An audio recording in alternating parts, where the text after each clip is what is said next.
Well there, it's me, Egil Thorsson, warrior, roadcaster and storyteller. Like 'em or loathe 'em, parsnips are here to stay. They were here before us and they'll be here when we're gone. I don't know if you like them.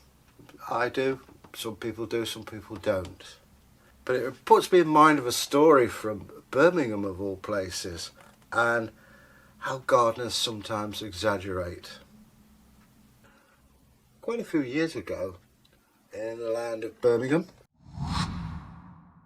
which is West Midlands, to those of you who don't know, there was a man called Jack Thorkill, and he was very proud of his parsnips. And one day a manager came round. He says, "Hi up, Jack, what about your parsnips?" He says, "Yeah, them's great, they're big, great big uns." "All right," he says, "Can you pull them out for us then?" "Oh, I don't know about that, he says. Them's going, they're pretty big." He says, "Why anyway?" He says, "Well, the roots have gone down so far, they come through the roof of the pit and the pit ponies can't get by." It's a very short story.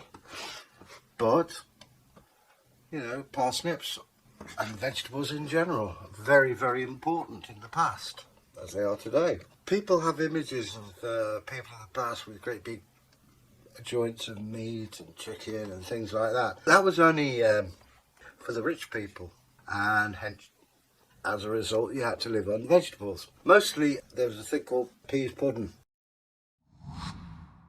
which is split yellow peas boiled down with whatever you've got. Need it hot and cold.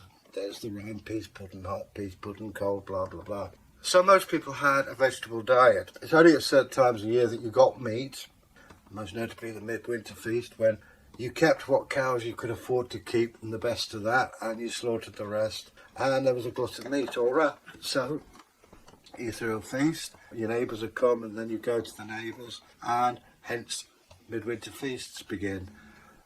So vegetables played a very, very important part of everyone's diet. And the story I just told you, I mean, story is more like an anecdote. It's very short, but what it does, it gets across the message that people who grow vegetables have got bragging rights. All right, the thing is, with parsnips, we used to grow them when I was a lad, and the roots can be up to, what, 3 or 4 foot long. And believe you me, forget chilies, these will blow your head off. I still have visions of my granny crying like a baby. My old dad, he just shredded up some parsnips, put it in vinegar, and says, "Here, Mum, have a go at this." And she had tears rolling down her face.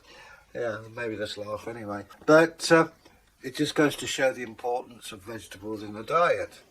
And the people who grow them, yeah, they've got bragging rights, but don't brag too much because somebody will wind you up about it.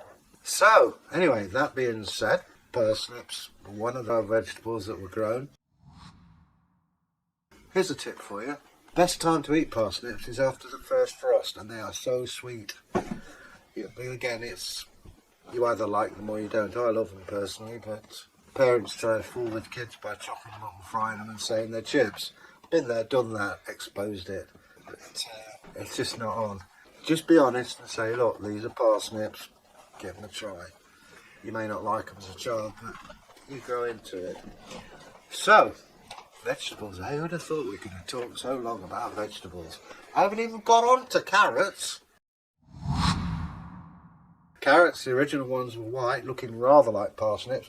And then you get, yes, purple ones. And then some bright sparks thought, let's make them orange.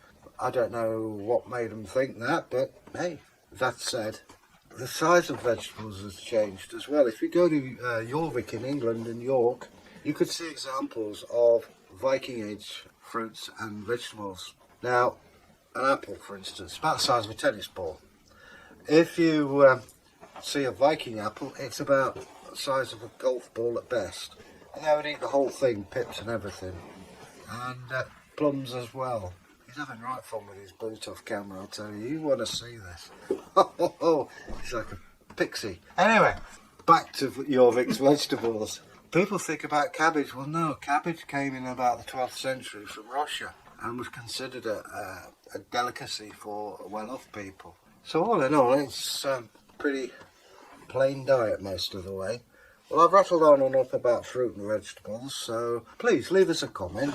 Have a good time until I see you next, and have a nice drink and sit back and watch this. So, till we meet again, bye.